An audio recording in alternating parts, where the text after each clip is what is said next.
Well, I knew I was going to win, so I prepared a long, boring speech. How are you tonight?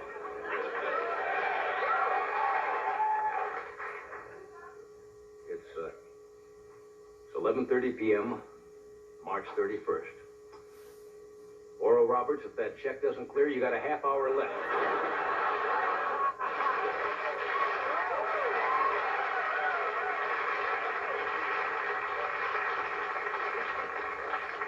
Anyway, tonight we got a good show. Later on, Robert Wise, the president of the Academy Awards, will be out here to finish Paul Newman's acceptance speech. You watched the show last night? Did you get over Oscar? I mean, we have Siskel and Ebert on tonight. You know, the movie. Yeah. We'll talk about the show, and later on, Betty Davis will come out and arm wrestle me for the microphone.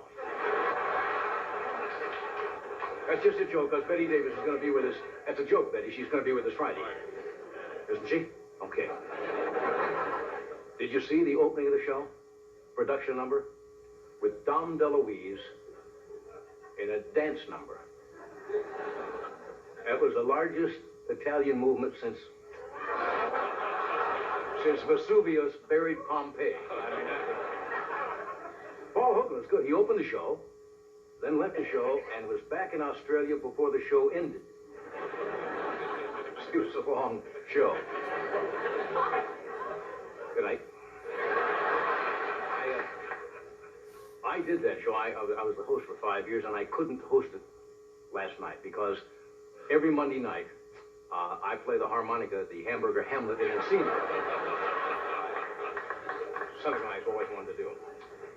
Now, the Academy Awards were up against the NCAA basketball championship game. And the basketball game had the advantage because all the winners were there.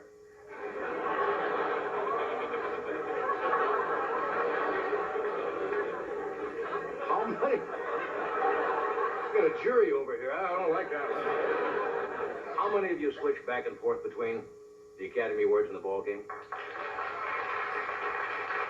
I got confused. I thought I saw Oprah Winfrey foul out.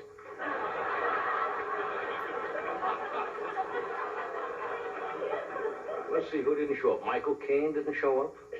Woody Allen. Paul Newman showed up. It's becoming kind of chic to skip the Oscars, and the Academy's already promoting next year's event. It's going to be even bigger. Robert Redford, Clint Eastwood, Sylvester Stallone have all promised not to show up. But last night's,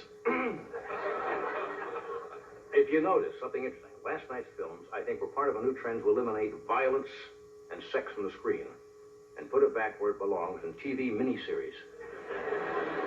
These are kind of educational jokes.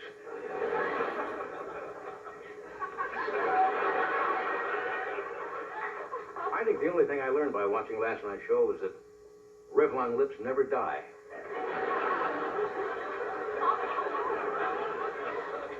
Unlike me.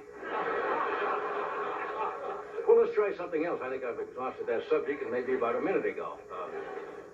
Not much in the news. Margaret Thatcher, the Prime Minister.